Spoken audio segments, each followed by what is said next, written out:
அதாவது நீங்கள் லட்சியம்னு சொல்கிறோம்ல, டாக்டர் ஆகணும், இன்ஜினியர் ஆகணும், விஞ்ஞானி ஆகணும், நான் கலெக்டர் ஆகணும், டைரக்டர் ஆகணும், இது எல்லாமே ஒரு கோபத்தோட வெளிப்பாடு தான். ஒரு பழி உணர்ச்சியோட வெளிப்பாடு.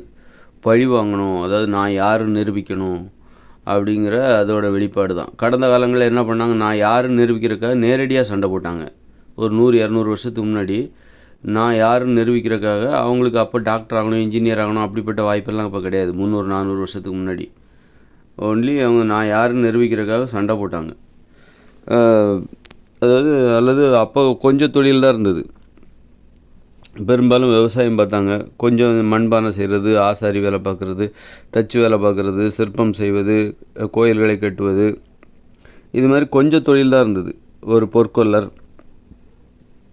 அப்போ நான் யாருன்னு நிரூபிக்கிறதுக்காக சிலர் தச்சு தொழிலில் யாருன்னு நிரூபிப்பாங்க, கட்டடங்களை கட்டிகிட்டு இருந்தாங்க. அப்போது சிலர் வைத்தியர் இருந்தாங்க. அப்போது அந்த காலத்தில் நான் யாருன்னு பெரும்பாலானவங்க விவசாயம் பார்த்துட்டு இருந்தாங்க. ஆனால் போர்னு வரும்போது வீட்டுக்கு ஒருத்தர் வந்துடணும் சண்டை போடுறதுக்கு. போர்னு வந்துருச்சுனால எல்லாருமே வீட்டுக்கு ஒருத்தர் வந்துடணும், வந்து சண்டை போடணும். அப்போ நான் யார் நிரூபிக்கிறதுக்கு அந்த காலத்தில் சண்டை போடுறது தான் ஒரு தொழிலாக, ஒரு வேலையாக இருந்தது. சண்டை போடுவது தான் ஒரு வழக்கம். சண்டை போடுறது தான். இப்போ நான் அதுக்கப்புறம் பார்த்திங்கன்னா இந்த இயந்திர 2ஆம் உலகப் போருக்கு அப்புறம் இயந்திர அறிவியல் தொழில் படித்து வந்தோடனே நிறைய தொழில்கள் உருவ ஆரம்பிச்சிது. அந்த தொழிலில் போய் நான் யாருன்னு நிரூபிக்கிறாங்க பாதுகாப்பாக. முன்னாடி நேரடியாக சண்டை போட்டு மண்டையை உடைச்சிக்கிட்டு சாவறதுக்கு பதிலாக இப்போ நான் யார், இப்போல்லாம் என்ன பண்ணிட்டாங்க, நான் யாருன்னு நிரூபிக்கிறதுக்கு பாதுகாப்பான வழிமுறைகள் தோன்ற ஆரம்பிச்சிது. நான் விஞ்ஞானியாக போகிறேன், டாக்டர் ஆக போகிறேன். முன்னாடி சண்டை போட்டாங்க, இப்போ இந்த மாதிரி சண்டை போடுறாங்க, மறைமுகமாக சண்டை போடுறாங்க. நான் டாக்டர் ஆக போகிறேன், இன்ஜினியர் ஆக போகிறேன் அப்படின்னு சொல்லிட்டு, நான் நெசவாளியாக போகிறேன், நான் விஞ்ஞானியாக போகிறேன், அரசியல் ஆக போகிறேன், கலெக்டர் ஆக போகிறேன்னு சொல்லி இது ஒரு மறைமுகமான ஒரு சண்டை. கோபத்தை வெளிப்படுத்துறதுக்கான ஒரு மாற்று வழி. நீ டாக்டர் ஆக போகிறேன்னா என் கோபத்தை நான் மருத்துவத்துறையில் காட்ட போகிறேன், என் கோபத்தை நான் விஞ்ஞானத்துறையில் காட்ட போகிறேன். அந்த காலங்களில், கடந்த காலங்களில் 200-300 வருஷத்துக்கு முன்னாடி என் கோபத்தை நான் இனிமேல் வர போரில் நான் காட்ட போகிறேன். எப்படியும் பக்கத்து நாட்டில் யாராவது 2-3 பேர் அங்கே வருவாங்க, சண்டைக்கு வருவாங்க. அப்போ நான் காமிச்சிக்கிறேன் நான் யாருன்ட்டு. எத்தனை பேர்த்த கொன்னவன் தெரியுமா? பல பேர்த்த கொன்னவன். போர்னு வந்துட்டாலே கண்டிப்பாக 10-15 பேராது என் கையில் சாவாமல் இருக்க மாட்டாங்க அப்படின்னு சொல்லிட்டு, அந்த மாதிரி நான் யார் நிரூபிக்கிறதுக்காக அன்னைக்கெல்லாம் போரிடுவதை ஒரு வழியாக வைத்திருந்தார்கள். நிரூபிப்பதற்கு போரிடுவதை, சண்டை போடுறத. போர்னு வந்தால் மட்டும் கிடையாது, சண்டை போடுறத. போர் நடக்கலை அப்படின்னா பக்கத்து தெருக்காரங்களோட சண்டை போடுவாங்க. சண்டை போட்டே பழகிட்டாங்க. சண்டை போடுறது அன்றைக்கி ஒரு வாழ்க்கை முறை. சும்மா போனால் கூட நீ நல்லா அமைதியாக, நான் ஓரமாக, எனக்கு வம்பு சண்டை கண்டை வேண்டாம் அப்படின்னா கூட இருக்கவே முடியாது. சண்டை போட்டே ஆகணும். நீ விரும்பினாலும் விரும்பாட்டியும் நீ சண்டை போட்டே ஆகணும். இப்போ ஒரு பக்கத்து நாட்டுக்காரங்க சண்டை போரிடுவதற்காக வராங்க அப்படின்னா வீட்டுக்கு ஒருத்தர் வந்துடணும் சண்டை போடுறதுக்காக. அந்த அளவுக்கு போர் என்பது ஒரு வாழ்க்கை முறை, சண்டை என்பது ஒரு வாழ்க்கை முறை. நான் அமைதியை விரும்புகிறேன் அப்படின்னு சொல்லி யாருமே சண்டை போடாமல் இருக்க முடியாது. அப்போது இந்த மாதிரி அந்த காலத்தில் சண்டை தான் யார் நிரூபிக்கிறதுக்காக எல்லாருமே சண்டை போட்டாகணும். அப்போ யார் நல்லா சண்டை போடுறாங்களோ அவங்க தான் நான் யார் தெரியுமா, நான் தான் பெரிய ஆள் அப்படின்னு சொல்லி காட்டிட்டாங்க. அதுக்கப்புறம் இந்த இயந்திர அறிவியல் தொழில் புரட்சி வந்தது, 2ஆம் உலகப் போர் வந்தது. சண்டை போடுறதுல பல மாறுதல்கள் ஏற்பட்டு இந்த இயந்திர துப்பாக்கி, பீரங்கி, நவீன ஆயுதங்கள், அப்புறம் அணுகுண்டு இதெல்லாம் கண்டுபிடிச்சி சண்டை போடுவது எவ்வளோ நேருக்கு நேராக சண்டை போட்டு தான் யார் நிரூபிக்கிறது எவ்வளோ பெரிய ஆபத்தானதுன்னு இந்த உலகம் புரிஞ்சுக்கிச்சு. அப்போது இனிமேல் நம்ம இந்த மாதிரி நேருக்கு நேர் சண்டை போட்டால் அவ்வளோதான், மனித இனமே அழிஞ்சு போயிடும். இப்போ எல்லா கையிலையும் அணுகுண்டு வந்துருச்சு. இனிமேல் நம்ம சண்டை போடுறது நம்மளை நாமே அழிச்சிக்கிறது. அதனால் இனிமேல் சண்டை போடுறது ஆபத்தானது.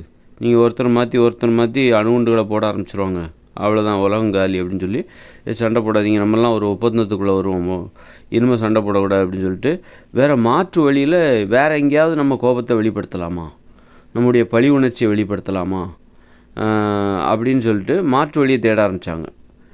அப்போ நான் டாக்டர் ஆக போகிறேன், என் டாக்டர் மருத்துவத்துறையில் போய் என் கோபத்தை வெளிப்படுத்த போகிறேன், விஞ்ஞானத்துறையில் போய் நான் கோபத்தை வெளிப்படுத்த போகிறேன், அரசியல் துறையில் போய் நான் கோபத்தை வெளிப்படுத்த போகிறேன், சினிமா துறையில் போய் நான் எனது கோபத்தை வெளிப்படுத்த போகிறேன், கவிஞராகி எனது கோபத்தை வெளிப்படுத்த போகிறேன், ஓவியராகி எனது கோபத்தை நான் வெளிப்படுத்த போகிறேன், எனது பழி உணர்ச்சியை நான் வெளிப்படுத்த போகிறேன் அப்படின்னு சொல்லிட்டு, நான் எவ்வளோ பெரிய ஆள் தெரியுமா, என்னால் பல பேரை அடிமைப்படுத்த முடியும், 10-15-100 பேரை கூட எனக்கு கீழே நான் வேலை வச்சு நான் வேலை வாங்குவேன். அதான் அடிமைப்படுத்துறது. இப்போ நீங்கள் ஒரு முதலாளி அப்படின்னா உங்களுக்குள்ள 10 பேர் வேலை பார்க்குறாங்கன்னா 10 பேரை நீங்கள் அடிமையாக 10 அடிமைகளை வச்சு வேலை வாங்குறீங்க. ஏற்றுக்கொள்ளப்பட்ட அடிமைத்தனம். இப்போது பெரிய பணக்காரர் இருக்கார், பில்கேட்ஸுக்கு, அவர் கீழே அவர் நிறுவனத்தில் 2,00,000 பேர் வேலை பார்க்குறாருன்னா அப்போ 2,00,000 பேரை வேற வச்சு அவர் வேலை வாங்குறாரு. அவர் நேரடியாக வேலை வாங்கலை. அவர் 4 பேரை வேலை வாங்குவார். இந்த 4 பேர் 40 பேரை வேலை வாங்குவாங்க. அந்த 40 பேர் 400 பேரையும், அந்த 400 பேர் 4,000 வரையும், அந்த 4,000 பேர் 40,000 வரையும், அந்த மாதிரி 40,000 பேர் 2,00,000 வரையும், அந்த மாதிரி தான். ஆனால் யார் வேலை வாங்குறா? தலைவர் யார்? அந்த பில்கேட்ஸ். அல்லது அது மாதிரி ஒரு பில்கேட்ஸ்னால் நான் அவரை மட்டும் சொல்லலை, அது மாதிரி நிறைய பேர். அப்போது இவங்க வேலை வாங்குற பாருங்க, இதெல்லாம் அடிமைத்தனம், ஏற்றுக்கொள்ளப்பட்ட அடிமைத்தனம். அப்படி ஏன் அது அடிமைத்தனம்னாலும் அதை ஏற்றுக்கிறாங்க? அது அடிமைத்தனம் தான். அந்த அடிமைத்தனத்தை ஏற்றுக்கிட்டால் ஆடம்பரமாக வாழலாம், நல்லா பணம் சம்பாதிக்கலாம். அதனால இதை ஏற்றுக்கிட்டாங்க. இந்த அடிமைத்தனம் நல்லதுன்னு நினச்சி நம்ம இதை ஏற்றுக்கிட்டோம். ஆக பழி உணர்ச்சி, நிறைய பேரை அடிமைப்படுத்தணும் அப்படிங்கிற ஒரு கோபம், பழி உணர்ச்சி, மனுஷங்களை அடிமைப்படுத்தணும். அதுதான் திறமை. எத்தனை பேரை நீ அடிமைப்படுத்துகிற, எத்தனை பேரை வச்சு நீ வேலை வாங்குற, உனக்கிட்ட 100 பேர் இருக்காங்களா அப்படின்னா உன்னால் நிறைய பணம் சம்பாதிக்க முடியும். அப்போ அதுதான் திறமையின் அடையாளம். இப்போ என்னால் யாரையுமே வேலை வாங்க முடியாதுங்க அப்படின்னா நீ கண்டிப்பாக திறமையானவராக இருக்க முடியாது. அப்போது உனக்கு நிறைய பேரை வேலை வாங்க முடியும் அப்படின்னா நீ கண்டிப்பாக திறமையானவர். நிறைய பேரை வேலை வாங்கணுன்னா உங்களுக்கு நிறைய கோபம் இருக்கணும். நிறைய கோபம் இருந்தால் தான் உன்னால் நிறைய பேரை வேலை வாங்க முடியும். கோபம்னா நிறைய பழி உணர்ச்சி, மனுஷங்க மேலே ஒரு பழி உணர்ச்சி இருக்கணும். மனுஷங்களை அடக்கணும், அடிமைப்படுத்தணும், அழிக்கணும், அவங்களோட சண்டை போடணும், அவங்கள வீழ்த்தி தான் யாருன்னு நிரூபிக்கணும். மனுஷங்களை வீழ்த்தி தான் யாருன்னு நிரூபிக்கிற ஒரு வாழ்க்கை முறை தான் தற்போது நாம் வாழ்ந்து கொண்டு இருக்கிற ஒரு வாழ்க்கை முறை. இப்போது ஒரு டேரக்டர் இருக்காருன்னா அவர் கீழே ஒரு 100 பேரை வச்சு வேலை வாங்குவார். அதாவது அவர் டேரக்டர் யார்? அவரும் ஒரு மனுஷன்தான். அவர் தனக்கு கீழே ஒரு 100 பேரை அடிமைப்படுத்தி வீழ்த்தி தனக்கு கட்டுப்படுகிற மாதிரி செய்து அதன் மூலம் ஒரு சாதனையை நிகழ்த்துவார். அது வரவேற்பை பெறுகிறது, பணத்தை சம்பாதிக்கிறார், ஆடம்பரமாக வாழ்கிறார். இப்படி தனது மனுஷங்க மேலே உள்ள ஒரு கோபம்தான் மனுஷங்களை அடிமைப்படுத்தணுங்கிற ஒரு எண்ணத்துக்கு காரணம். எப்படி என்ன வகையில் அடிமைப்படுத்தலாம்? அடிமைப்படுத்தி நீ என்ன பண்ண போகிற? அதை வச்சு பெரிய காரியங்களை சாதித்து நிறைய பணம் சம்பாதிக்கலாம், அதன் மூலம் ஆடம்பரமாக வாழலாம். அப்போ மனுஷங்களை அடிமைப்படுத்த தெரிஞ்சவங்க தான் திறமை. எத்தனை பேர்த்த நீ அடிமைப்படுத்துறியோ அந்த அளவுக்கு உனக்கு திறமை. பெரிய பெரிய பணக்காரன் கோடீஸ்வரன்லாம் தனக்கு கீழே 1000 10,000 லட்சக்கணக்கான பேரை அடிமைப்படுத்துவாங்க. அதுக்கு தகுந்த மாதிரி அவங்க பெரிய கோடீஸ்வரர்களாக இருப்பாங்க. அந்த அளவுக்கு அவங்க பெரிய கோடீஸ்வரர்களாக இருப்பார். லட்சம் கோடி கூட இருக்கும் அவங்ககிட்ட. எத்தனை பேர் அவங்க நிறுவனத்தில் வேலை பார்க்குறோம் அத்தனை பேரை அவர் அடிமைப்படுத்தி இருக்கிறார் என்று அர்த்தம். அத்தனை பேரை அவர் வீழ்த்தி இருக்கிறார் அப்படின்னு அர்த்தம். தனது அதிகாரத்திற்கு பணியும்படி செய்திருக்கிறார். அது ஆக்கப்பூர்வமான வழியில். அதுக்காக முதல்ல முன்னாடி உள்ள காலங்களில் கொத்தடிமைகளாக அவங்க உணர்வுகளை மதிக்காமல் தொழிலாளிகளை அடித்து வேலை வாங்கி கொத்தடிமைகளாக பயன்படுத்தி அடிமைப்படுத்தினாங்க. ஆனால் இப்போ போராடினாங்க, எங்களுக்கு தேவையானதை கொடுங்க, நாங்களே எங்கள் உரிமைகளையும் எங்களுக்கும் விருப்பங்கள் இருக்குது, எங்களுக்கு கொடுக்க வேண்டியதை கொடுத்துக்கிட்டு அடிமைப்படுத்துங்க அப்படின்னு போராடினாங்க. 8 மணி நேரம் தான் நீங்கள் எங்களை அடிமைப்படுத்தணும், ரொம்ப நேரம் வேலை வாங்குறீங்க அப்படின்னு. 8 மணி நேரம் தான் எங்களை வேலை வாங்கணும், ரொம்ப நேரம் எங்களை அடிமைப்படுத்தாதீங்க. இன்னொருத்தருக்கு கீழே இருந்தாலே நீ இன்னொருத்தருக்கு சொல்கிற வேலையை நீ செஞ்சாலே தொழிலில் அது அடிமைத்தனம் தான். நீ இப்போ பலரை அடிமைப்படுத்துகிற, ஒன்றையும் 4 பேர் அடிமைப்படுத்துவாங்க, எல்லாமே அடிமைத்தனம் தான், ஏற்றுக்கொள்ளப்பட்ட அடிமைத்தனம். ஏன் ஏற்றுக்கிட்டாங்கன்னா அதன் மூலம் நல்ல பணம் கிடைக்குது, ஆடம்பரமாக வாழலாம், தேவைகளை நிறைய பூர்த்தி பண்ணலாம். நான் யாருக்கும் அடிமையாக மாட்டேன், யாரையும் நான் அடிமைப்படுத்தவும் மாட்டேன் அப்படின்னா உன்னால் நிறைய பணம் சம்பாதிக்க முடியாது. அப்போது உனக்கு இங்கே ஆடம்பரமாக நீ வாழ முடியாது. உனக்கு பணம் இருந்தால் தான் உனக்கு மரியாதை. அப்போது நீ வேறு வழியே இல்லை. பணம் சம்பாதிக்கணும்னா 4 பேரை அடிமைப்படுத்துகிற அளவுக்கு உன் திறமையை நீ வளர்த்துக்கணும்.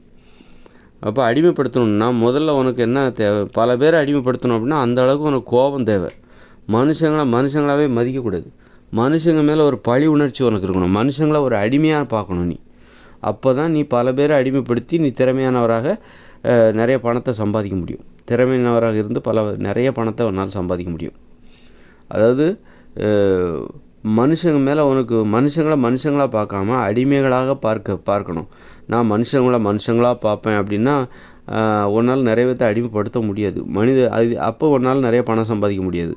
அப்போ உன்னை யாரும் திறமையானவராக ஒத்துக்க மாட்டாங்க. திறமைன்னா என்னென்னா பல பேரை உன்னால் அடிமைப்படுத்த தெரியுதா, அடிமைப்படுத்தி வேலை வாங்க தெரிகிறதா, அதுதான் உனது திறமை.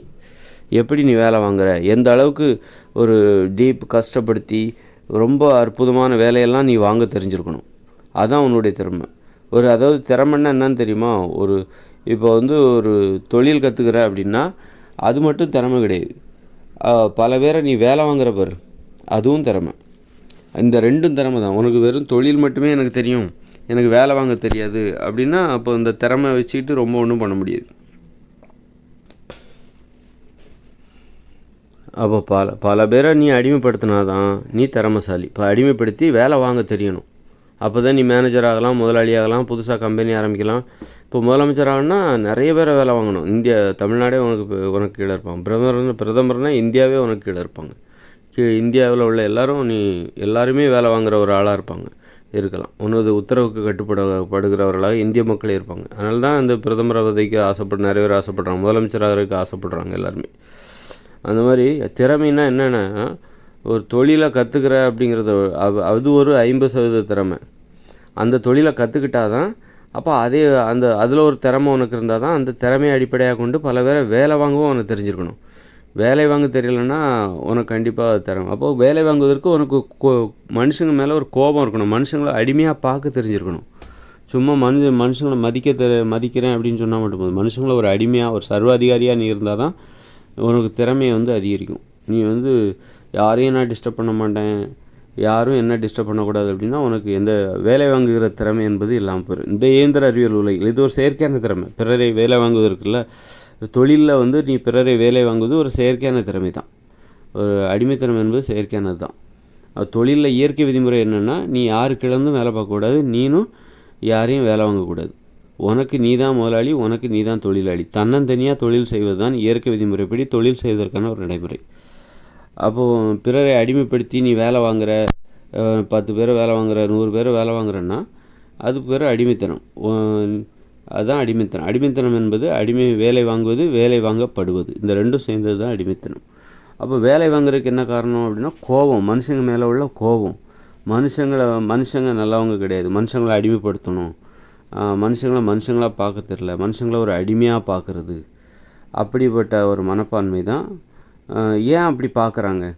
மனுஷங்க மேலே அவங்களுக்கு என்ன கோபம்? மனுஷங்களை ஏன் அடிமையாக பார்க்குறாங்க? மனுஷங்களை பார்க்க முடியல அப்படிங்கிறதுக்கு என்ன காரணம்?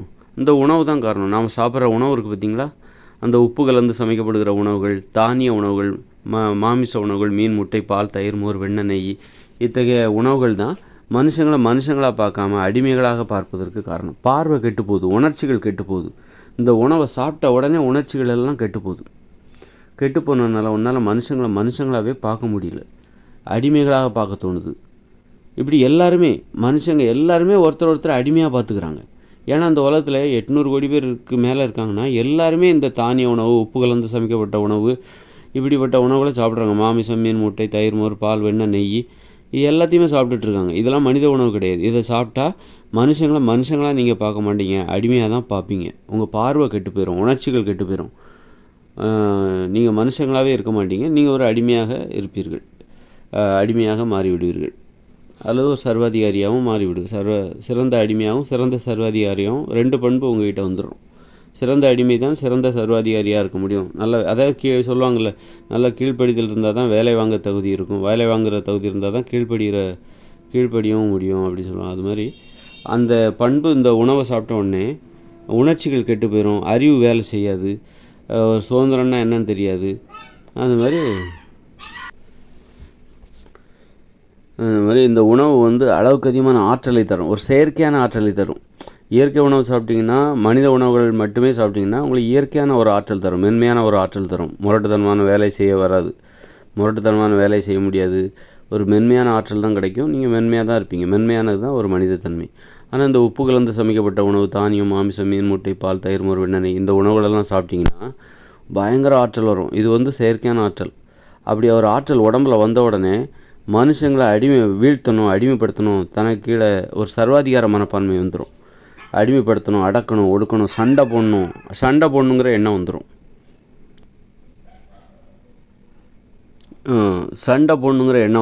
அப்போ சண்டை போடணுங்கிற எண்ணம் வரும்போது அதான் கோபம். அப்போ மனுஷங்களுக்கு எங்கேருந்து அந்த கோபம் வருது, பழி உணர்ச்சி வருதுன்னு நீங்கள் சொல்கிறீங்கள, அது இந்த உணவுலேருந்து தான் வருது. இந்த உணவை சாப்பிட்டா மனுஷங்க மேலேயே மனுஷங்களுக்கு ஒரு கோபம் வந்துடும்.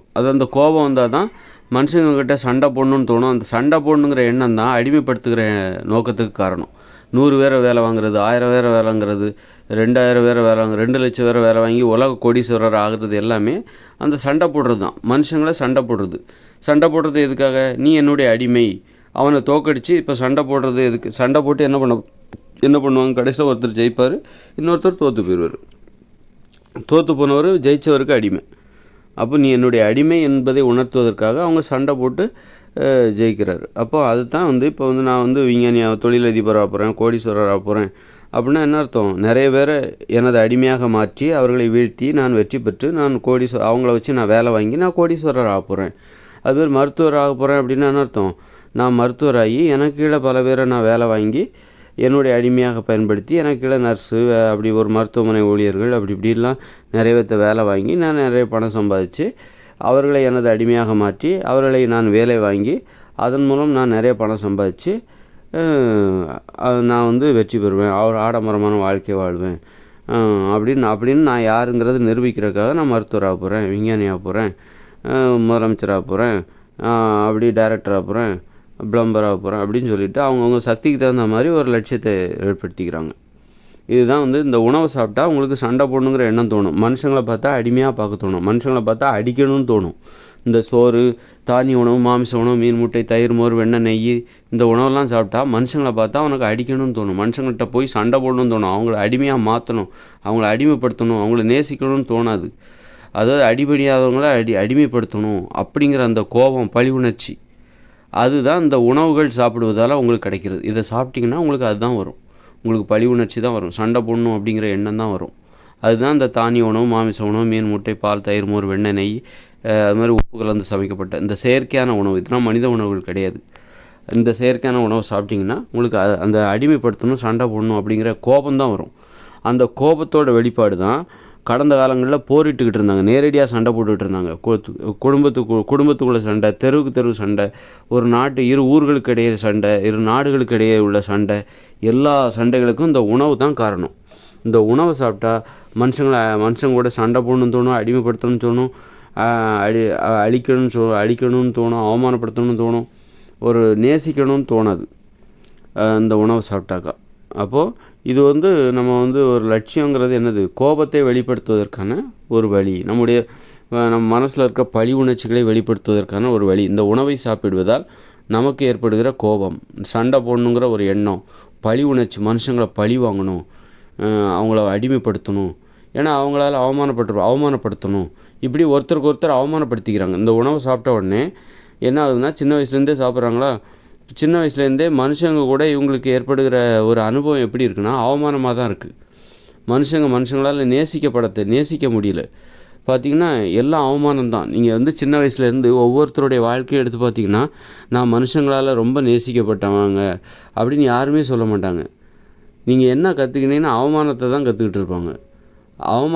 அந்த அவமானம் தான் எனது வெற்றிக்கு காரணம்னு சொல்லுவாங்க. மனுஷங்க என்ன ரொம்ப நேசித்தாங்க, சின்ன வயசுலேருந்து ரொம்ப நேசித்தாங்க, நானும் மனுஷங்களை ரொம்ப நேசித்தேன்னு யாருமே சொல்ல மாட்டாங்க. நேசிக்கவும் முடியாது. இந்த சாப்பாட்டை சாப்பிட்டிங்கன்னா உங்களால் நேசிக்க முடியாது. பிறரை அழிக்க தான் முடியும், பிறரை வெறுக்க தான் முடியும், பிறரோடு சண்டை போடத்தான் தோன்றும். ஏன்னா இந்த ஒரு பிறரை அழிக்க தான் தோணும், தன்னைத்தானே அழிச்சிக்குவாங்க. இந்த உணவு சாப்பிட்டா உடம்புல நோயும் வந்துடும், தன்னைத்தானே அந்த உடம்பு அழிஞ்சு போகும். அப்படி இருக்கும்போது மற்ற உடம்பை மட்டும் எப்படி நேசிப்பாங்க? தன்னையே அவங்களால நேசிக்க முடியாது, தான் உடம்பே அழிஞ்சு போகும். இந்த உணவுகளை சாப்பிட்டா நோய்கள் தான் உடம்பே அழிஞ்சு போகும். பிறரை அழிக்கணும், அடிமைப்படுத்தணும், பழி வாங்கணும், அவமானப்படுத்தணும் அப்படிங்கிற எண்ணம் தோன்றும். வன்முறை உணர்ச்சி ஏற்படும். வன்முறை உணர்ச்சி நரம்புகளை பலவீனப்படுத்தும், உடலில் நோய்களை ஏற்படுத்தும், அந்த உடம்பும் அழிஞ்சு போகும். அப்படி இருக்கும்போது நாம் மட்டும் அழியக்கூடாது, இந்த உலகமே அழியணும், எல்லாருமே அழியணும் அப்படிங்கிற எண்ணம் தான் வரும். இப்படி ஒவ்வொருத்தருக்குமே தோன்றும். யாரோ ஒருத்தருக்கு ஓரிருவருக்கு தோன்றது எல்லாருக்குமே தோன்றும். ஏன்னா எல்லாருமே இந்த சாப்பாடை தான் சாப்பிட்றாங்க. சண்டை போடணுங்கிற எண்ணம் ஏற்படுவதற்கு வழி ஏற்படுத்துகிற உணவுகளை தான் சாப்பிட்றாங்க. அழிக்கணும் அப்படிங்கிற எண்ணத்தை உருவாக்குகிற உணவுகளைத்தான் சாப்பிட்றாங்க. அதனால் இந்த உணவு சாப்பிட்டா அதுதான் கடந்த காலங்களில் தான் யார் தெரியுமா, நான் எத்தனை பேரை அழித்து காட்டுறேன் பாரு, எத்தனை பேரை அடிமைப்படுத்தி காட்டுறேன் பாரு, நான் தான் பெரிய ஆள் அப்படின்னு நிரூபிக்கிறக்காக கடந்த காலங்களில் என்ன பண்ணாங்க, நேரடியாக சண்டை போட்டுட்டு இருந்தாங்க. அதாவது அந்த கடந்த காலங்களில் அப்போவும் நிறைய தொழில்கள் இருந்தது, பொற்கொள்ளர், தச்சு தொழில் எல்லாமே இருந்தது. ஆனால் ஒரு பக்கத்து நாட்டுக்காரங்க சண்டை போட போகும்போது நீ உன் தொழிலை செய்ய முடியாது, ஒன்றை மட்டும் அவங்க விட்டுட்டு போக மாட்டாங்க. எல்லோரும் வீட்டுக்கு ஆம்பளைங்க எல்லோரும் சண்டைக்கு வந்துருங்கப்பா அப்படின்றவங்க. அந்த மாதிரி ஒரு சூழ்நிலை வருதுன்னா வீட்டுக்குள்ளே இருக்கிற ஆம்பளைங்க எல்லாருமே வந்துருங்க சண்டைக்கு. நீ வந்து பொற்குலராக இருந்தா என்ன, நீ பூசாரியாக இருந்தா என்ன, அல்லது நீ வந்து பூசாரி, அதாவது அப்போ வந்து பிராமணர்கள் பூசாரியாக இருந்திருப்பாங்க, அவங்க மட்டும் இதுலேருந்து எஸ்கேப் ஆகிருப்பாங்க. நாங்கள்லாம் சண்டை போடக்கூடாது, எங்களை ஒன்றும் பண்ணக்கூடாது அப்படி இப்படின்னு ஏதாவது சொல்லி அப்படி அதுலேருந்து அவங்க ஒதுங்கிடுவாங்க. அவங்க வந்து ஒரு சண்டைன்னு வரும்போது கூட தன் தாய்நாட்டுக்காகலாம் அவங்க நிற்க மாட்டாங்க. எதிரி நாட்டுக்கு யார் நம்மளை பாதுகாக்கிறாங்களோ அவங்ககிட்ட போய் மண்டிட்டுருவாங்க.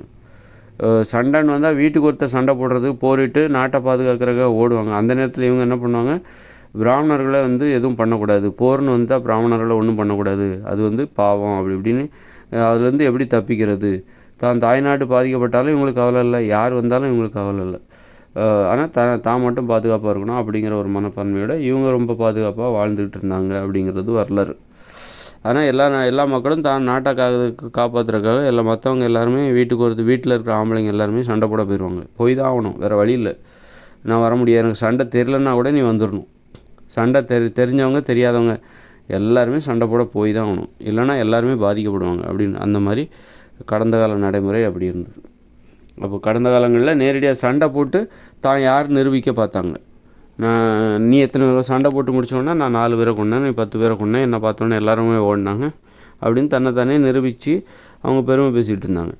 அதுக்கப்புறம் அந்த சண்டை போடுறது, நேரடியாக சண்டை போடுறது, நிறைய தொழில்நுட்பம் வந்து விமானம், பீரங்கி, ஏவுகணை அப்படி இப்படின்னு சொல்லி இந்த 2ஆம் உலக போரில் பார்த்திங்கன்னா அணுகுண்டு வரைக்கும் போயிடுச்சு. அணுகுண்டை போட்டோன்னா பயந்துட்டாங்க. ஆஹா, இப்போ அப்புறம் வந்து அமெரிக்காட்ட மட்டும் ஜப்பான்கிட்டே அணுகுண்டு தயாரிக்க ஆரம்பிச்சிட்டாங்க. எல்லா நாடுகளுமே அணுகுண்டு தயாரிக்க ஆரம்பிச்சிட்டாங்க. இப்படியே போனால் உலகமே அழிஞ்சு போயிடும், வாங்கப்பா வேணாம். அப்புறம் வந்து ஒப்பந்தம் போட்டுக்கிட்டாங்க, நம்ம சண்டையெல்லாம் நிறுத்திக்கலாம். அப்புறம் தொழில்நுட்பம் மற்ற தொழில்துறை எல்லாமே வளரும்போது அப்போ நம்ம கோபத்தை நம்ம இனிமேல் நேரடியாக சண்டையில் காட்ட வேண்டாம். அந்த பழி உணர்ச்சியை, மனுஷங்களை அடிமைப்படுத்தணும், சண்டை போடணும், அழிக்கணும் அப்படிங்கிற அந்த கோபத்தை நம்ம இனிமேல் சண்டை போட்டு நிரூபிச்சிக்க வேண்டிய அவசியம் கிடையாது. நேரடியாக சண்டை போட்டு நம்ம சாக வேண்டாம், மறைமுகமாக சண்டை போடுவோம். நீ வந்து விஞ்ஞானி ஆகிடு, விஞ்ஞானியை போய் உன் கோபத்தை வெளிப்படுத்து, அதன் மூலம் அந்த மக்களை அழிக்கிறதுக்கான ரொம்ப மறைமுகமான வேலைகளை பாரு. நல்லது செய்கிற மாதிரி நீ அழிக்கிற வேலையை பாரு. நீ இன்ஜினியராக போயிடு, நீ வந்து மருத்துவராக போயிடு, நீ அரசியல்வாதியாக போயிடு, நீ வந்து பிளம்பராக, எலக்ட்ரிஷியன், உன் சக்திக்கு தகுந்த மாதிரி ஏதாவது ஒரு தொழிலை தேர்ந்தெடுத்துக்கோ. அதில் போய் உன் கோபத்தை வெளிப்படுத்து, மனுஷங்களை அழிப்பதற்கான வேலைகளை செய். ஒன்றை எதிர்பார்த்துருக்கிற மாதிரி நீ பார்த்துக்கோ.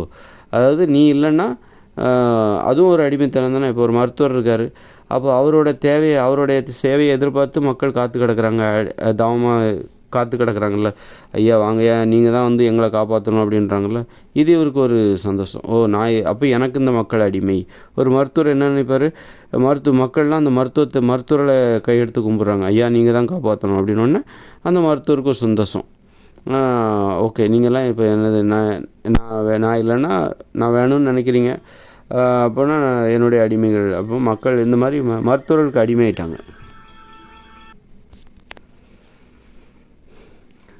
அது மாதிரி பார்த்திங்கன்னா இன்ஜினியர் வீடு கட்டி கொடுங்க அப்படின்னு சொல்லி அந்த வீடு கட்டுறவங்களுக்கு வீடு கட்டுறவங்களோட திறமையை எதிர்பார்த்து மக்கள் காத்து கிடந்தாங்க. அது மாதிரி ஒவ்வொரு துறையில் இப்போ நெசவாளிகளை எதிர்பார்த்து காத்து கிடக்கிறோம்ல, நெசவாளியில் தான் நம்ம அவர்களால் தான் நம்ம ஆடை அணிகிறோம். அப்போ அவர்களுக்கு அடிமைகளாக இருக்கிறார்கள் மக்கள். மருத்துவர்களுக்கு மக்கள் வந்து நோய்களிலிருந்து தங்களை பாதுகாத்துக்கொள்ள மருத்துவர்களுக்கு அடிமையாக இருக்காங்க. மருத்துவர்களும் இந்த மக்களுக்கு அடிமையாக இருக்காங்க. இது ஒரு அடிமைத்தனம் தான் மறைமுகமாக. அப்புறம் வந்து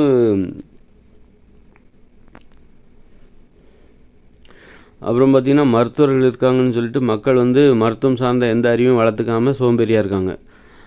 அப்போ வந்து என்ன ஆகுதுன்னா மருத்துவ அறியாமை மக்களுக்கு ஏற்படுது. அதனால் வந்து அவங்களுக்கு பாதிப்பு. மக்களுக்கு விழிப்புணர்வு இல்லாமல் நோய்களை வரவழைத்துக் கொள்கிறார்கள். நோய் வந்தால் டாக்டர் பார்த்துப்பாங்க, நமக்கு என்ன கவலை அப்படின்னு மக்கள் என்ன பண்ணுறாங்க, டாக்டர் மேலே பொறுப்பை போட்டுட்டு நம்ம என்ன வேணாலும் பண்ணலாம், நோய் வந்தால் அவர் பார்த்துப்பார் அப்படின்னு நினச்சி இவங்க வந்து ஒரு கட்டுப்பாடு இல்லாமலே உணவை சாப்பிட்டு கடைசியில் நோயை வரவழைச்சி சாகுறாங்க.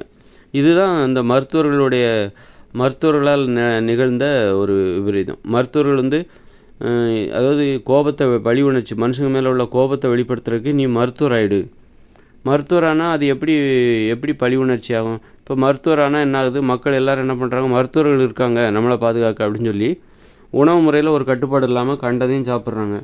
சாப்பிட்டு நோயை வரவழைச்சி கடைசியில் என்ன ஆகுது, சீக்கிரமாக செத்து போயிடுறாங்க. அப்போ அது சீக்கிரமாக செத்து போகிறதுக்கு என்ன காரணம்?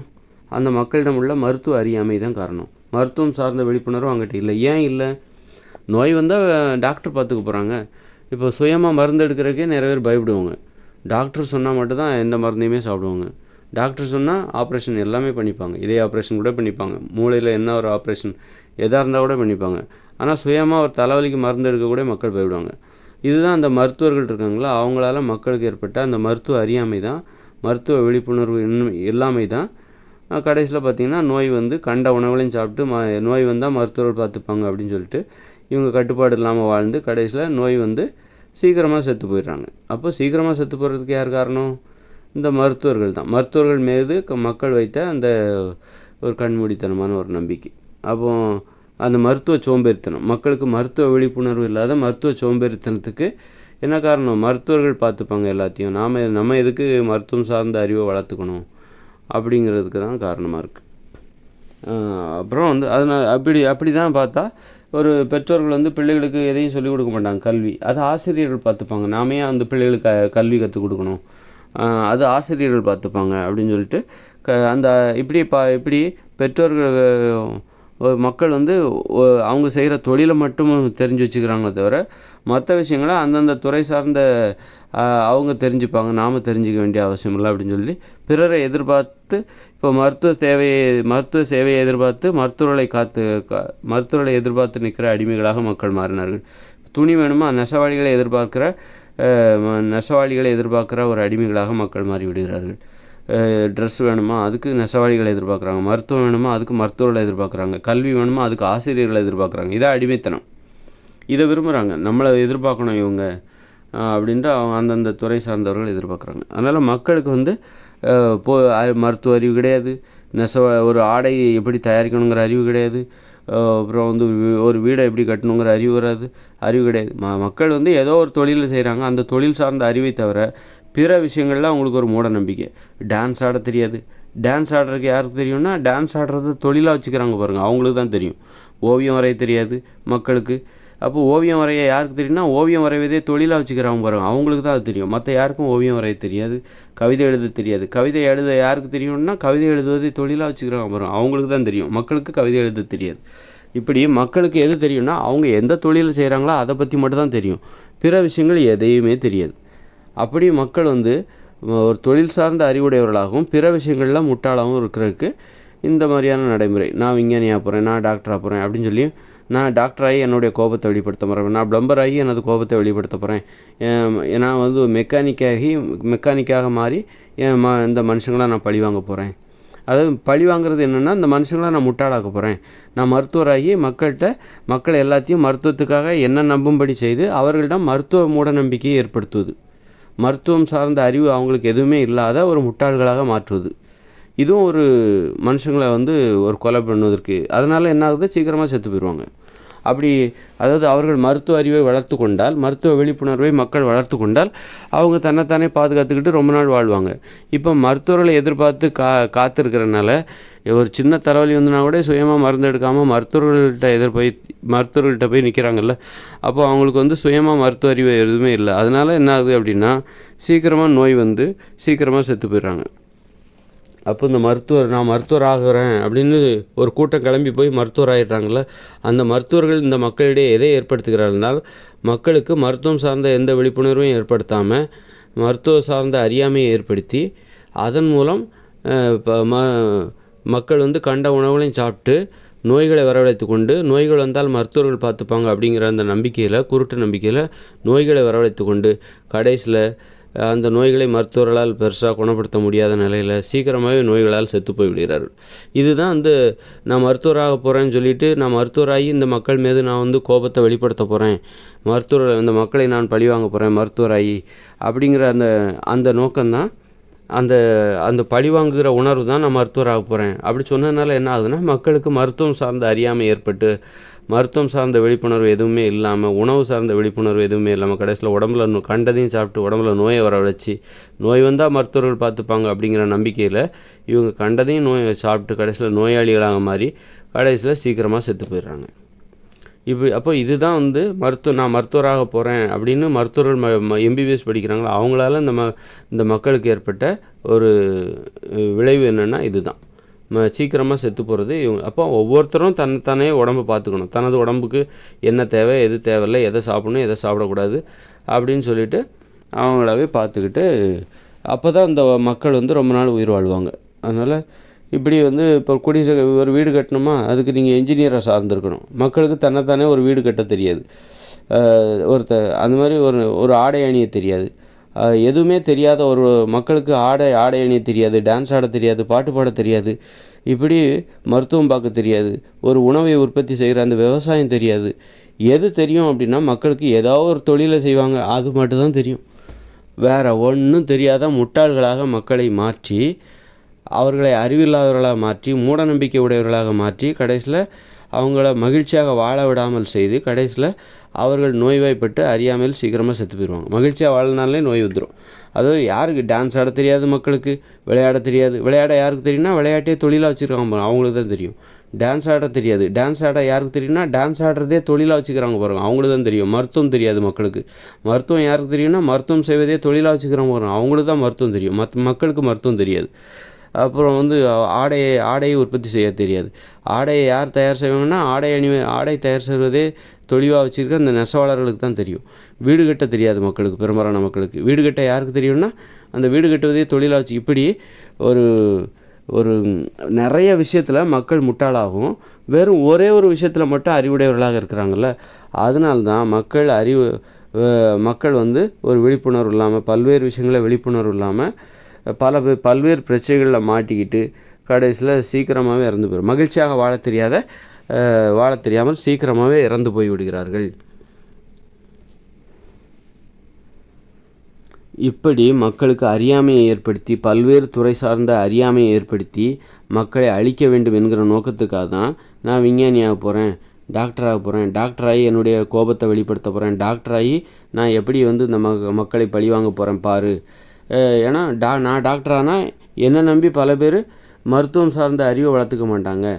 நான் வந்து ஒரு வீடு கட்டுற தொழில் செஞ்சேன்னா என்னை நம்பி பல பேர் வீடு கட்ட தெரியாதவர்களாக மாறிவிடுவார்கள். என்னை தான் நம்பி இருப்பார்கள். என்னை போன்றவர்களை நம்பி இருப்பார்கள். வீடு கட்டுவதற்காக என்னை போன்று. அப்போ நான் நெசவாளியாக போகிறேன் அப்படின்னா, நான் நெசவாளியான பிறகு மக்கள் உடுத்துகிற ஆடைக்காக எல்லா மக்களும் என்ன தான் எதிர்பார்ப்போம். இப்படி மக்கள் வந்து பல விஷயம், அது மாதிரி டான்ஸ் ஆட தெரியாது, விளையாட தெரியாது. நான் விளையாட்டு வீரராக போகிறேன் அப்படின்னா, நான் விளையாட்டு வீரராகும்போது என்ன மாதிரி பலர் விளையாட்டு வீரராக வருவாங்க. எங்களை வேடிக்கை பார்க்குற மக்கள் மாறிவிடுவார்கள்.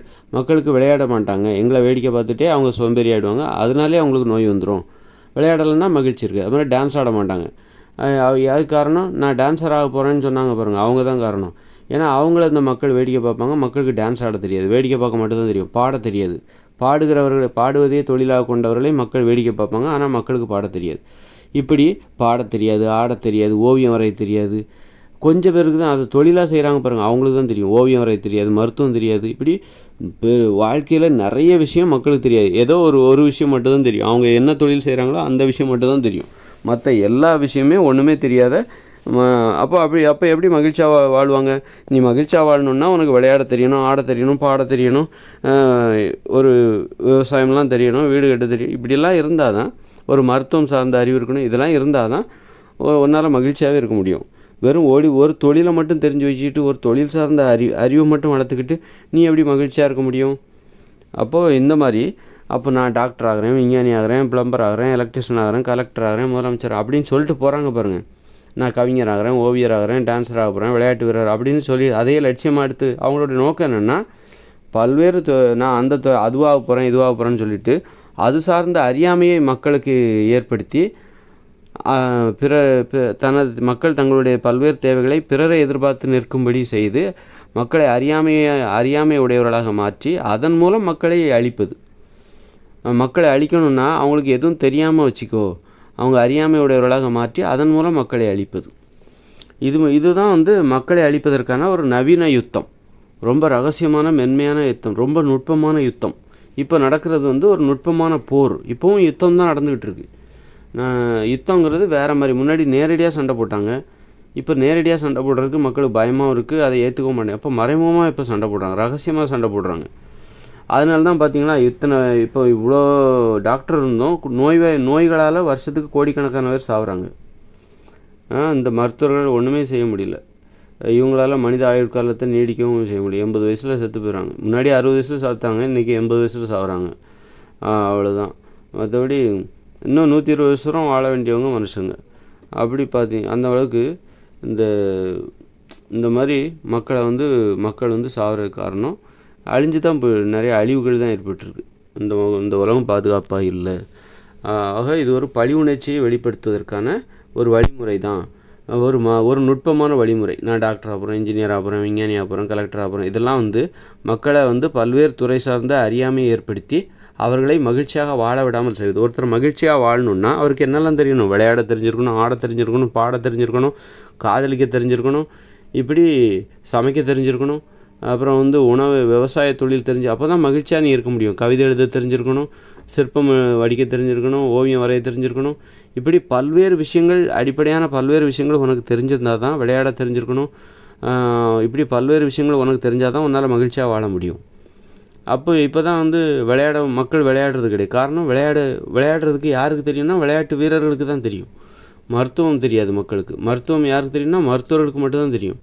அது கொஞ்சம் பேர் தான் மருத்துவர். பெரும்பான்மையான மக்களுக்கு மருத்துவம் தெரியாது, கொஞ்சம் பேருக்கு தான் மருத்துவம் தெரியும். இப்படி மருத்துவர்களுக்கு கவிதை எழுத தெரியாது, மருத்துவர்களுக்கு ஓவியம் வரைய தெரியாது, மருத்துவர்களுக்கு விளையாட தெரியாது, மருத்துவர்களுக்கு மருத்துவம் மட்டும்தான் தெரியும்.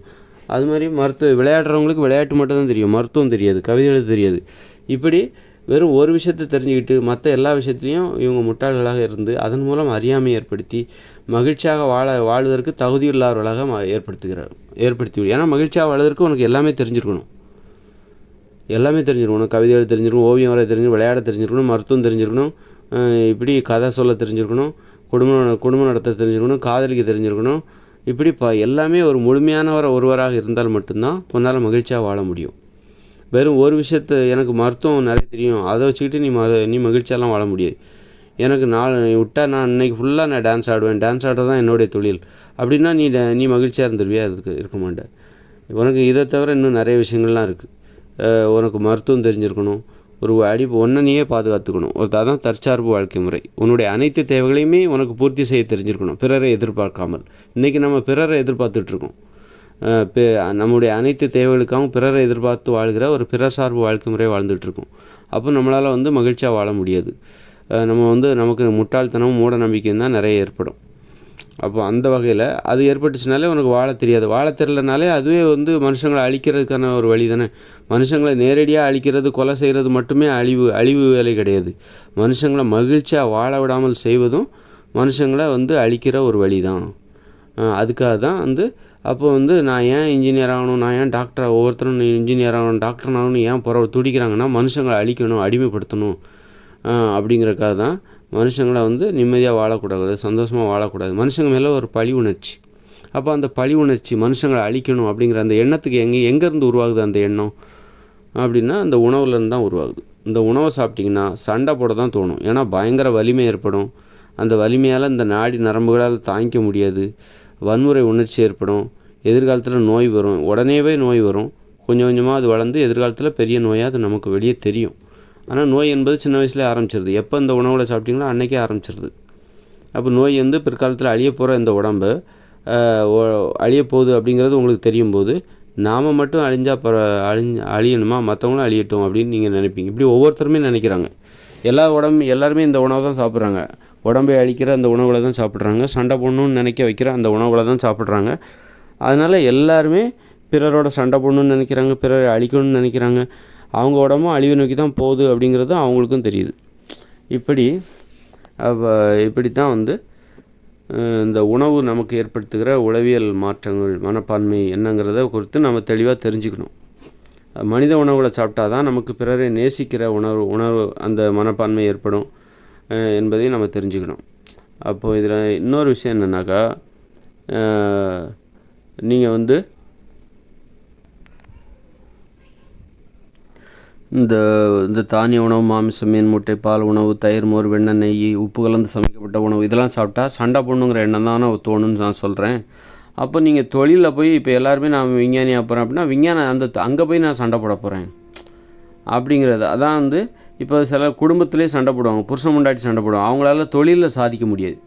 ஏன்னா தொழிலில் போய் சண்டை போட்டால் தான் சாதிக்க முடியும். தொழில்னால் அங்கே வேலை செய்கிறவங்களோட சண்டை போடுவார். தொழிலில் போய் செய்கிற தொழிலில் போய் சண்டை போடணும், உன் கோபத்தை வெளிப்படுத்தணும்.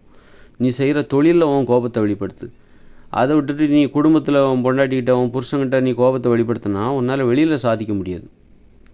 வெளியில் வந்து உன் தொழிலில் நீ சாதிக்க முடியாது. ஏன்னா உன் கோபத்தை நீ எங்கே வெளிப்படுத்துகிறங்கிறது தான் இங்கே முக்கியம்.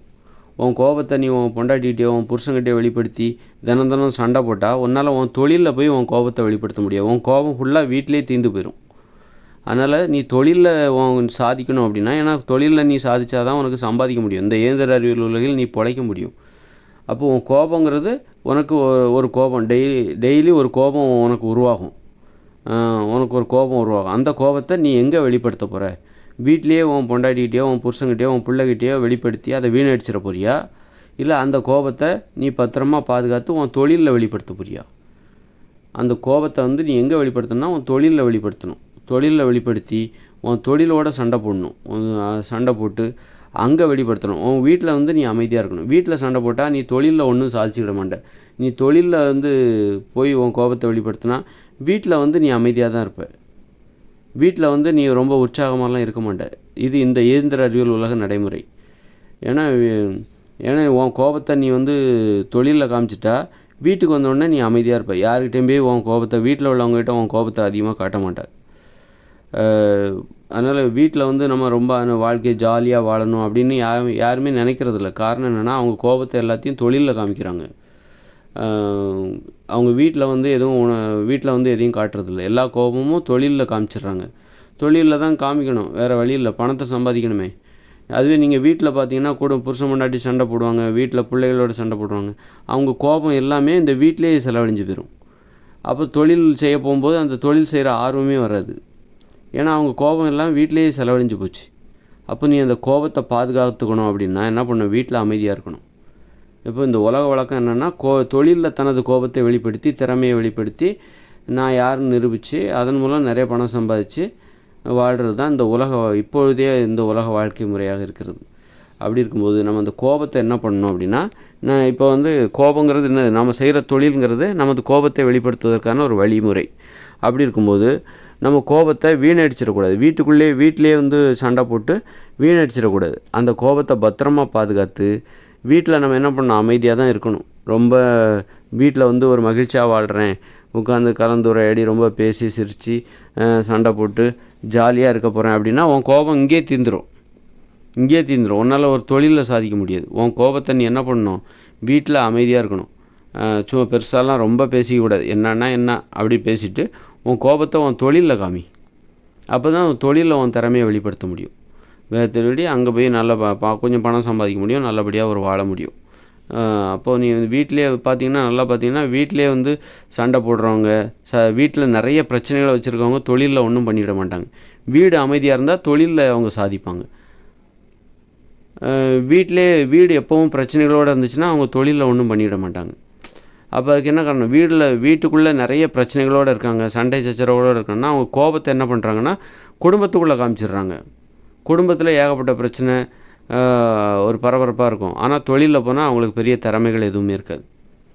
அப்படி தான் நிறைய பேர் கோபத்தை எங்கே வெளிப்படுத்தணும்னு தெரியாது. நீங்கள் தொழிலில் சாதிக்கணுங்கிறது தான் உங்களுக்கு முக்கியம்னா வீட்டில் இருக்கும்போது அமைதியாக இருங்க. ரொம்ப உணர்வுபூர்வமாக ஜாலியாக அப்படி பேசி சிரித்து சண்டை போட்டு மன்னிப்பு கேட்டு அப்படிலாம் வாழணும்னு நினச்சிங்கன்னா தொழிலில் உங்களால் சாதிக்க முடியாது. ஏன்னா தொழிலுங்கிறது கோபத்தை வெளிப்படுத்தும். கோபத்தை நீ எங்கே வெளிப்படுத்துகிற? இந்த இயந்திர அறிவியல் உலகில் உன்னுடைய கோபம்னா என்ன கோபம்? ஒரு பழி உணர்ச்சி, மனுஷங்களோட சண்டை போடணும் அப்படிங்கிற எண்ணம். அந்த உணர்வு எங்கேருந்து வருது? அந்த கோபம் பழி உணர்ச்சி எங்கேருந்து? நீங்கள் சாப்பிட்ற உணவுலேருந்து வருது. அந்த உப்பு கலந்து சமைக்கப்பட்ட உணவு, தானியம், மாமிச உணவு, மீன், முட்டை, பால், தயிர், மோர், வெண்ணெய் அங்கேருந்து உருவாகுது.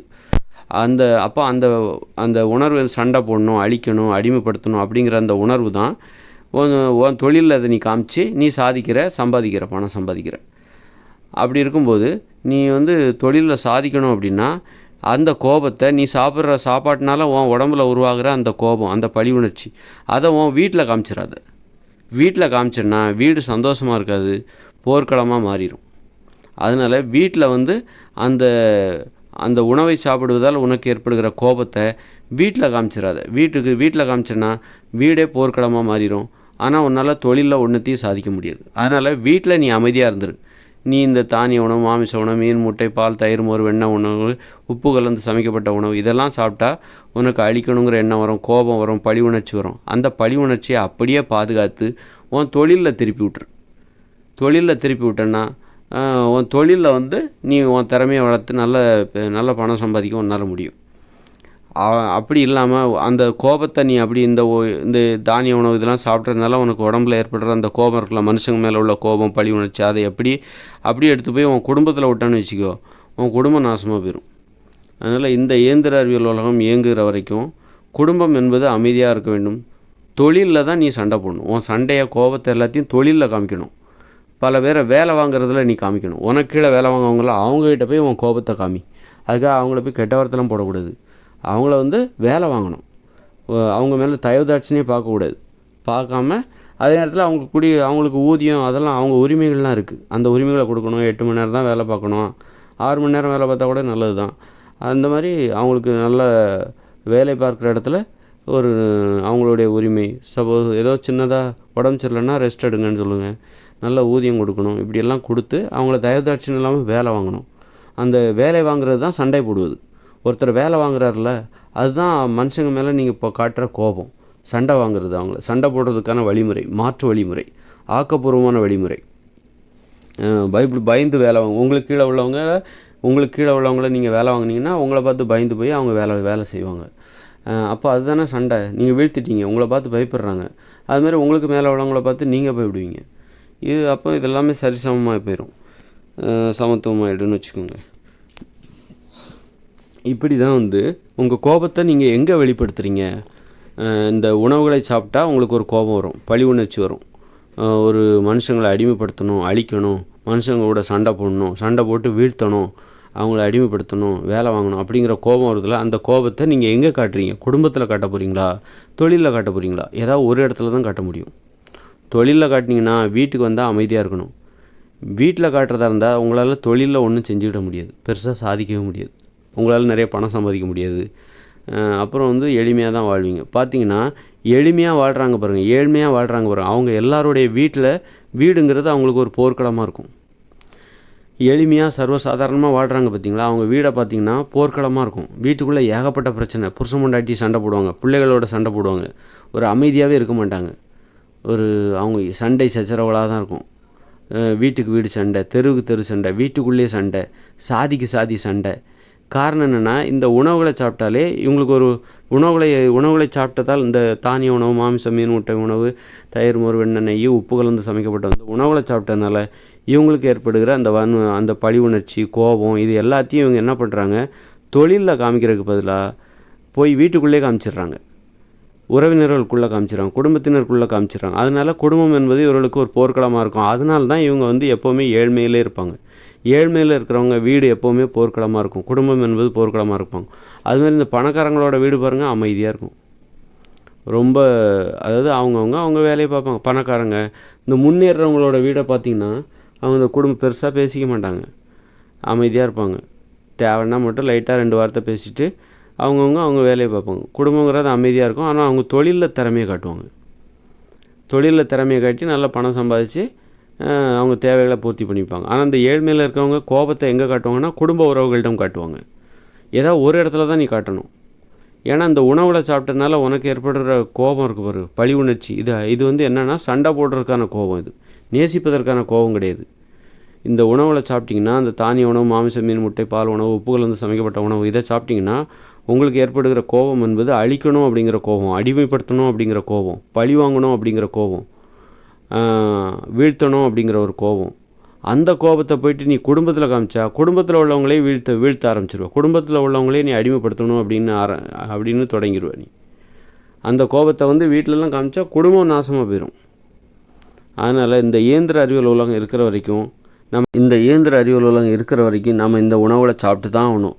இந்த உப்பு கலந்து சமைக்கப்பட்ட உணவு, தானிய உணவு, மாமிச உணவு, மீன், முட்டை, பால் உணவு, இதெல்லாம் பெரும்பாலான மக்கள் சாப்பிட்டு தான் ஆவாங்க. இப்போ நான் சாப்பிடல அப்படிங்கிறது என்னுடைய தனிப்பட்ட முயற்சி. இது எல்லாராலையும் எடுக்க முடியாது. இது வந்து என்னாலையும் இந்த மாதிரி ஒரு இருவரால் தான் எடுக்க முடியும். அதனால் எண்ணெய் விட்டுருங்க. இதெல்லாம் விதிவிலக்கு. அப்புறம் ஆனால் பெரும்பாலான மக்களால் அது முடியாது. அதனால் வந்து இந்த உணவு சாப்பிட்டா உங்களுக்கு என்ன பழி உணர்ச்சி, அழிக்கணும், அடிமைப்படுத்தணும் அப்படிங்கிற கோபம் ஏற்படும். அந்த கோபத்தை நீ உன் தொழிலில் தான் காமிக்கணுமே தவிர அதை வீட்டில் வெளிப்படுத்தினா வீடு போர்க்களமாக மாறிடும். அப்புறம் உன்னால் அதை தொழிலில் போய் உன் தொழிலில் நீ முன்னேற்றம் அடைய மாட்ட. அந்த கோபத்தை போய் தொழிலில் காமிச்சா தொழிலில் நீ முன்னேற்றம் அடைவே, பணம் சம்பாதிப்ப, உன் வாழ்க்கை திறம் உயரும், பொருளாதாரத்தில் நீ உயர்ந்துருப்ப. அதுவே வீட்டில் காமிச்சா வீடு வந்து அழிஞ்சு போயிடும், குடும்பம் வந்து அழிஞ்சு போயிடும் என்பதை மனசில் வச்சுக்கணும். அதனால் இந்த இயந்திர அறிவியல் உலகம் இருக்கிற வரைக்கும், ஒரு 2040 வரைக்கும் நீங்கள் வீட்டில் வந்து அமைதியாகவே இருங்க. உங்கள் கோபத்தை எல்லாத்தையும் எங்கே காமிங்கன்னா உங்கள் தொழிலில் காமிங்க. உங்கள் தொழிலன்னா உங்கள் தொழிலில் உங்கள் திறமையில் காமிங்க. அப்புறம் உங்களுக்கு கீழே உள்ளவங்கள எப்படி வேலை வாங்கணுமோ அப்படி வேலை வாங்குங்க. அதில் உங்கள் திறமையை வெளிப்படுத்துங்க, உங்கள் கோபத்தை வெளிப்படுத்துங்க. நீங்கள் யாருன்னு அங்கே நிறுவீங்க. அந்த கோபத்தெல்லாம் குடும்பத்தில் வெளிப்படுத்துனீங்கன்னா குடும்பம் வந்து நாசமாக போயிடும், குடும்பம் போர்க்களமாக மாறிடும், குடும்பத்தில் நிம்மதி இருக்காது, அமைதி இருக்காது, சண்டை சச்சரவுகள் நிரம்பிடும். அதனால் இப்படி ஏதாவது ஒரு இடத்துல தான் உங்கள் கோபத்தை வெளிப்படுத்தணும். எங்கே வெளிப்படுத்தினா அந்த கோபம் உங்களுக்கு வளர்ச்சியை தருமோ அங்கே வெளிப்படுத்துங்க. தொழிலில் வெளிப்படுத்தினீங்கன்னா உங்களுக்கு வாழ்க்கையில் வளர்ச்சி ஏற்படும், பணம் சம்பாதிக்கலாம். அந்த கோபத்தை நீங்கள் வீட்டில் வெளிப்படுத்திங்கன்னா வீட்டிலே தீர்ந்து போயிடும். அப்புறம் தொழிலில் போய் உங்களால் எதையுமே சாதிக்க முடியாது. அப்புறம் வீட்டிலே உங்கள் கோபம் எல்லாமே தீர்ந்து போயிடுமா. அப்புறம் உங்கள் தொழிலில் உங்கள் கோபத்தை வெளிப்படுத்துறதுக்கு உங்கள்கிட்ட கோபம் இருக்காது. ஏன்னா எல்லா கோபத்தையும் நீங்கள் தான் இங்கே யூஸ் பண்ணிட்டீங்களே வீட்டிலே. அப்படி தான் நிறைய பேர் வந்து ஏன் ஏழ்மையிலே இருக்காங்க. ஏழ்மையில் இருக்கவங்க வீடு எப்போவுமே போர்க்களமாக இருக்கும். காரணம் என்னென்னா அவங்க கோபத்தை எல்லா இடத்தையும் வீட்டிலே காமிச்சிடுறாங்க. தொழிலில் அவங்க கோபத்தை வந்து காமிக்கிறதுக்கு அவங்க கோபத்தை எல்லாத்தையும் செலவழிச்சிடுறாங்க. அதுதான் அவங்க முன்னேறாமல் இருக்கிறது.